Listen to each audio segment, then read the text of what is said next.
Now then, boys and girls, how are you all doing today? My name is Megabyte Mike, and you've just caught me about to play Detroit: Become Human. Now, I have played through it once before, but that was when it first came out, in like 2018, I think it was.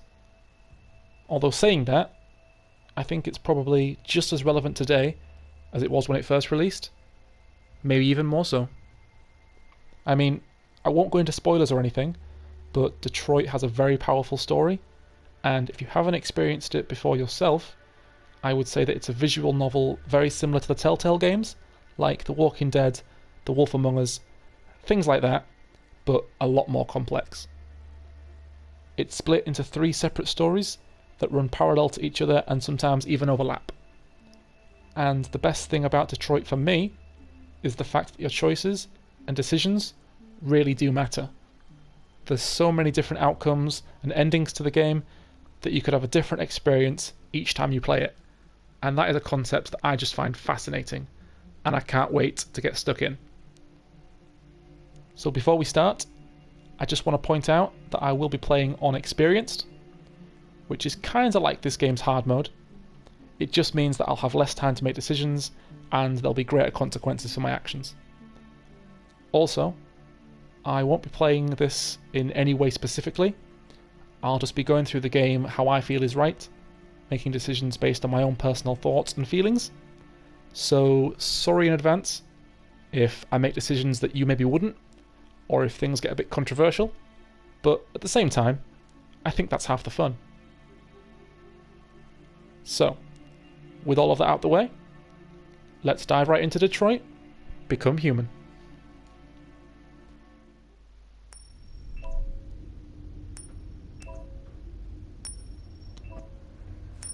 Alright, so we start things off by playing as Connor, the android investigator, who apparently has a thing for coins. Just look at him go. And this opening level serves as a really good introduction to the world of Detroit. Gets us used to the mechanics and the controls. Negotiator on site.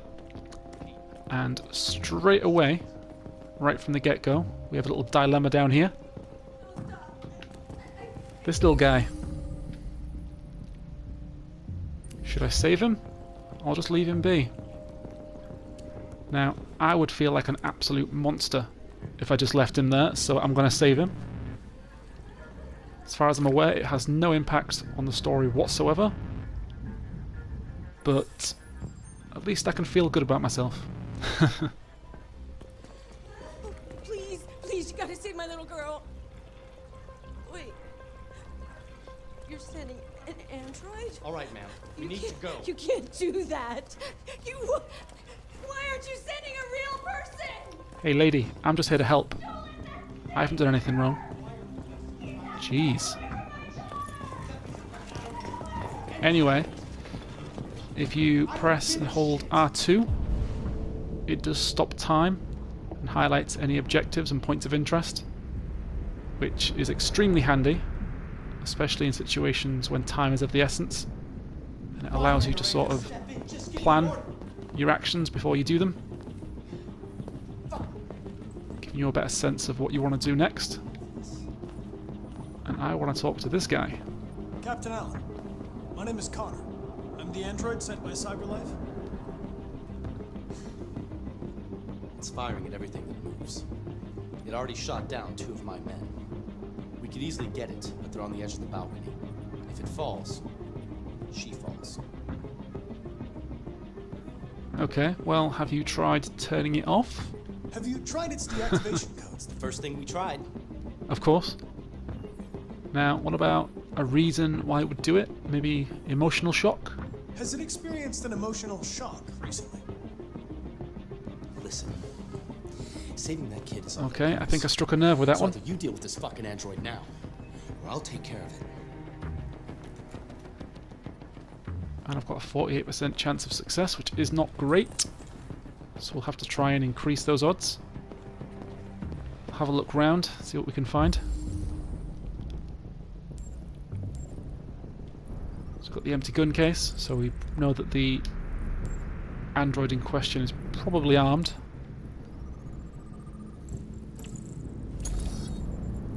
And Connor's got a really cool mechanic where he'll analyse an object and then he can reconstruct what he thinks probably happened.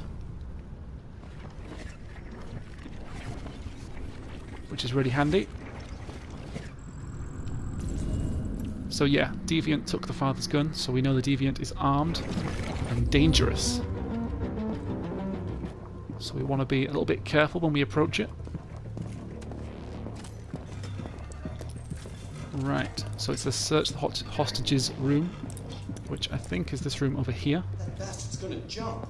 Look. I got the same model at home. That's what we got in here. So we got something on the floor and something on her desk. So let's have a look at the desk first of all.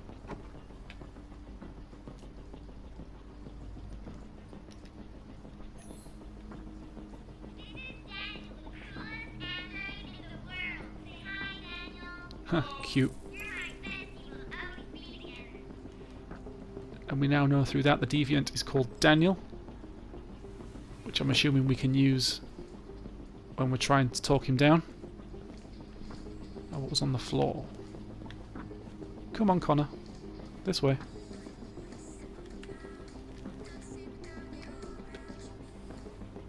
Ah, she was listening to some banging tunes is what she was doing. But that did mean that she didn't hear any gunshots. So she was totally oblivious to what was happening around her. Right, what else we got? Probably head towards the main room now. I think there's a few things in the kitchen and in the dining room, so I'll go check them out. Got ourselves a dead officer on the floor here. Let's check him out.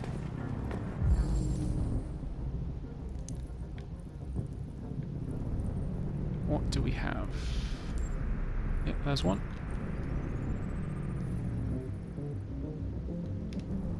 So he had a gun, probably only fired one shot.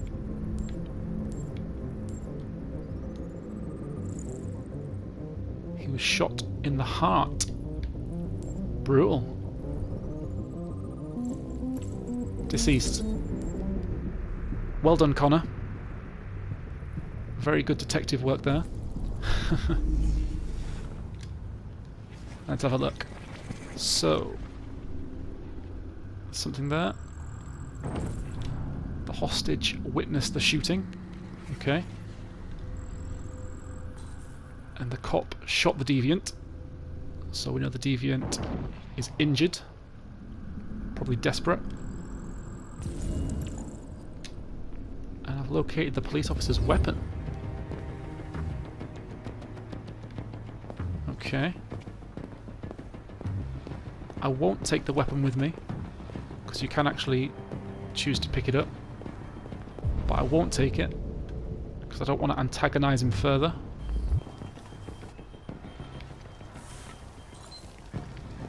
But I will turn off the stove, because I'm a nice guy.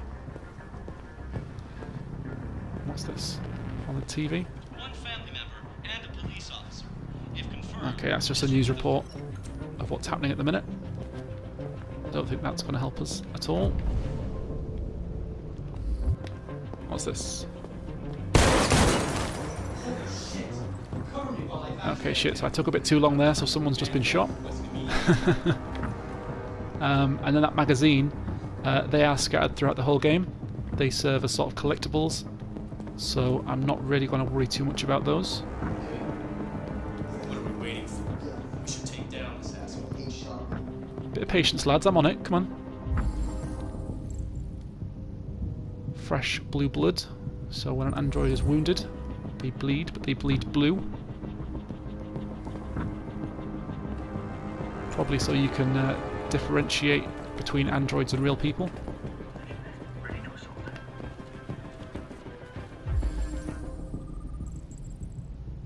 We've got ourselves a child-sized shoe.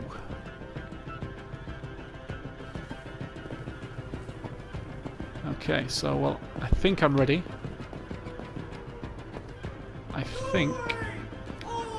I'm going to head outside right now.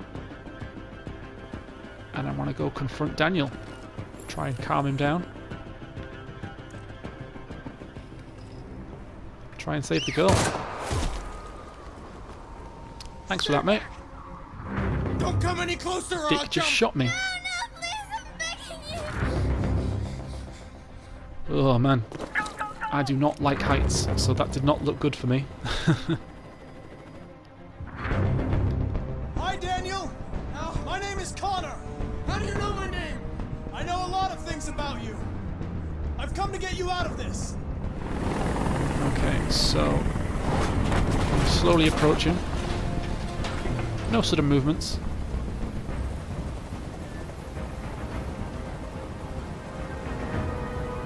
I will reassure him, I guess. I'm not going to hurt you. I just want to talk and find a solution. Talk! I don't want to talk. It's too late for that now. Huh, dead guy in the Too pool. late.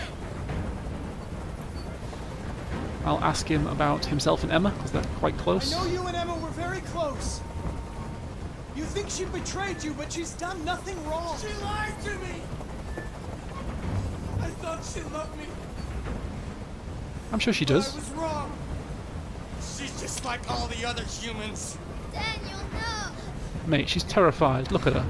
Just let her go. Let's be sympathetic, I guess. Listen, I know it's not your fault. These emotions you're feeling are just errors in your software. So just No. calm down. Just chill out. It's not my fault. I never wanted this. I loved them. You know? But I was nothing to them. Just a slave to be ordered around. Come on, mate. I'm sure that wasn't true.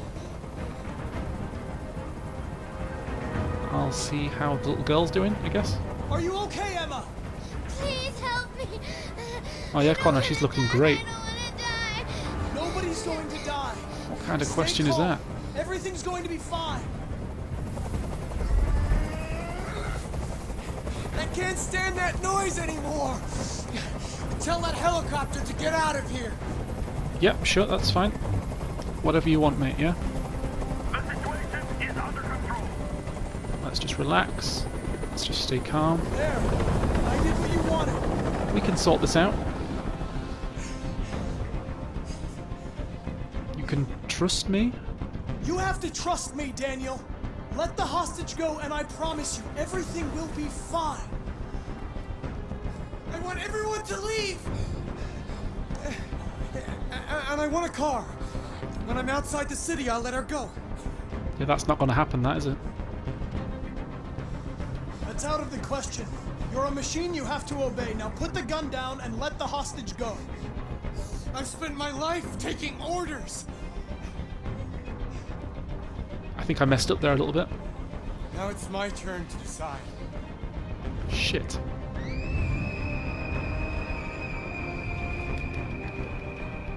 Come on, Connor. You can do this.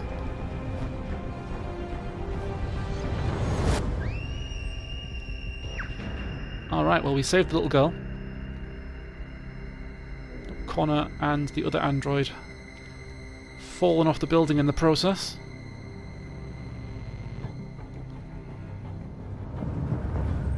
But in Connor's eyes, that was a successful mission, so is that a good ending?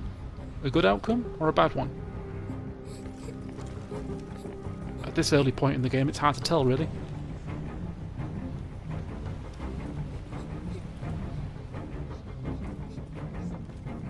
But it just goes to show that your decisions can have quite severe outcomes, like you saw just then.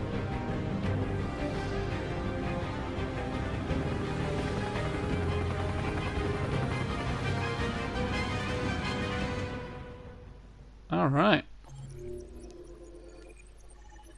And then another cool little feature of Detroit. Every time you finish a level or a chapter, it will let you go through your choices. It'll show you things that you maybe missed. And it can show you all the different outcomes. So this time, Connor leapt for Emma and fell. Whereas when I played last time, the snipers actually shot the deviant. But then again, there's also 1, 2, 3, 4 other outcomes that I've yet to experience. So it's a really cool game. It's a huge game. And depending on what outcome we get here, that will then carry on and influence the rest of the game. Maybe in a big way, maybe in only a small way. But it's just really cool that everything seems to influence everything else. So let's move on.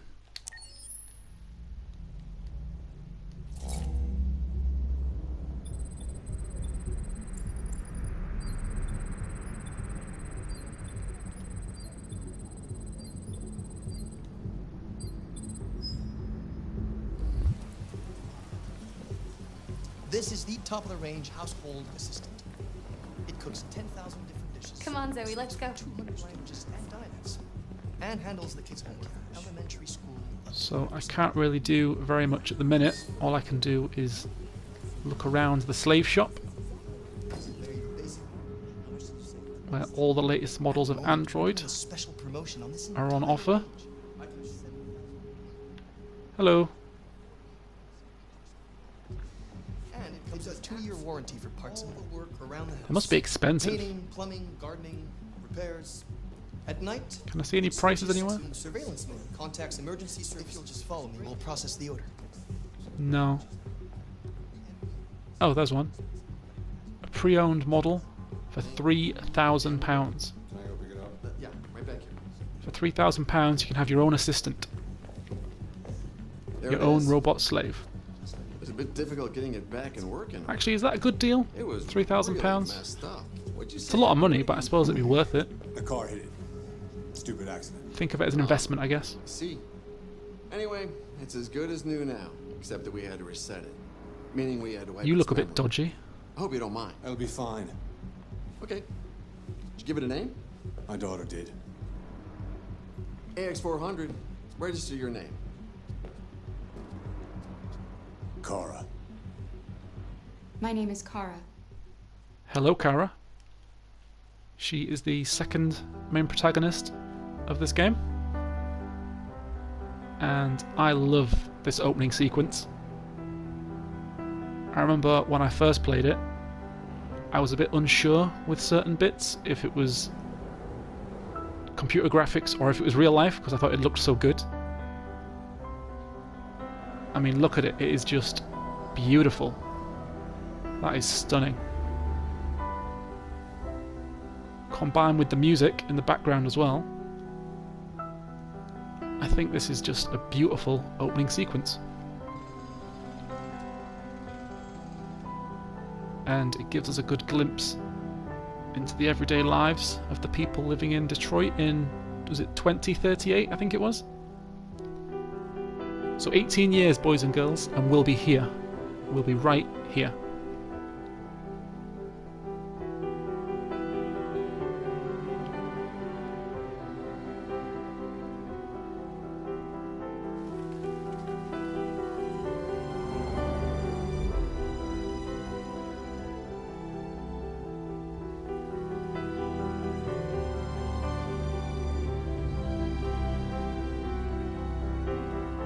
But it's not all good. That guy lost his job to androids. Androids are probably a lot more efficient and a lot cheaper to employ than real people. So actually thinking about it, the divide between rich and poor is probably huge in this world. But I'm sure we'll find that out.